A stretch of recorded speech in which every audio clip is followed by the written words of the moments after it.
Yeah, we've put ourselves into a niche. Napa Valley, cab is king. I've worked with a lot of cab over my career, and Bob Biale's made a lot of cab. But the heritage that we're part of is the Zinfandel tradition. And when we started the Biale project, it was a chance to position ourselves as like the saviors, the keepers of the flame of the old heritage tradition of Petite Sirah and Zinfandel. And we're 25 years into it, and 26 crush happening starting yesterday, and I guess we're doing something right. We love working with it. It's interesting, it's exciting, it's hard. These old head-trained vines require a lot of personal attention. Hardly mechanized or set up for ease of work. It's the old hand farming, vine by vine type of winemaking, and Bob's up for the challenge. He grew up in those old vines, and he knows how to handle them better than anybody. And yeah, we have general conditions of warmer winters and cooler summers.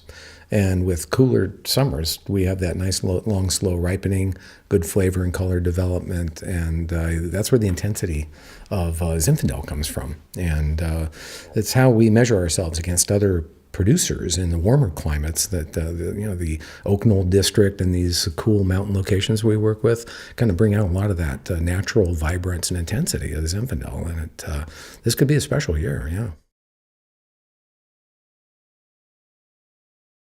Oh, there's little tiny portions of Barbera and Sangiovese, a couple of fun blends that we do, basic black, and a wine called Like Father, Like Son, and tiny amount of Rosato, which we crushed today, made from Sangiovese.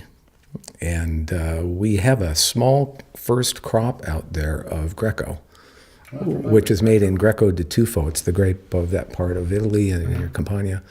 And we think it's going to be a perfect fit for this little empty block that we had out there. We'll get some first grapes this year. We'll see how that goes.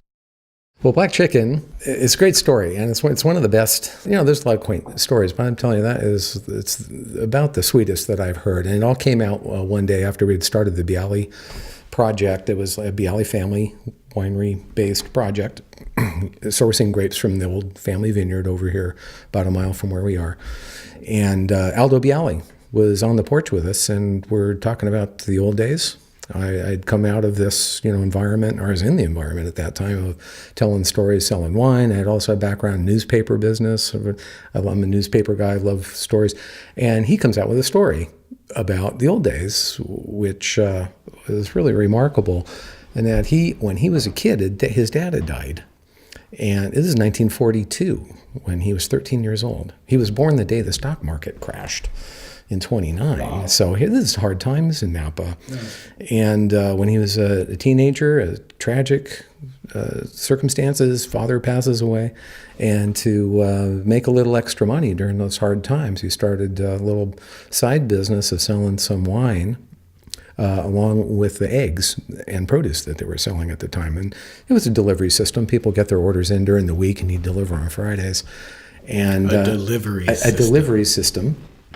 And Aldo said, I was selling some of the wine out of the barrels in the barn.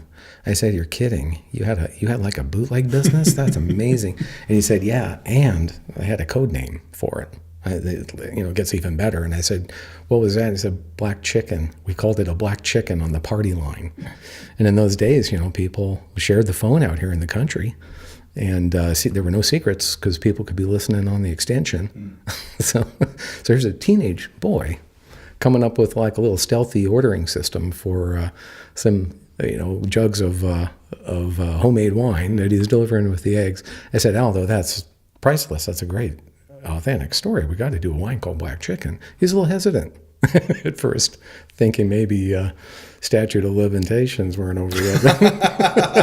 I didn't think of that. So Bob and I talked him into it, and we launched Black Chicken a few years later in 1999. It was our first vintage. It was really a compelling wine, too. So what a combination of factors. So Black Chicken's become our hero. And there's a little addendum to that story. Yes. Aldo eventually got married years later to a woman from northern Italy. And Clementina came over to the U.S. after she cleared immigration, and she didn't speak English. She didn't drive. She didn't speak English, and she had to adapt to this, this new life in Napa Valley, California. Kind of fast-paced considering the village that she grew up in, and he trusted her to run the household, wanted her to learn how to drive and speak English, but it was challenging in those days. And early on, she had to work up the nerve to pick up the phone and speak English with people. And one day a guy called and said, "Tell Aldo that I need a black chicken." And she was in her broken English and said, "Well, we don't have the black chickens. We only have the white ones." And the guy got a little upset, actually.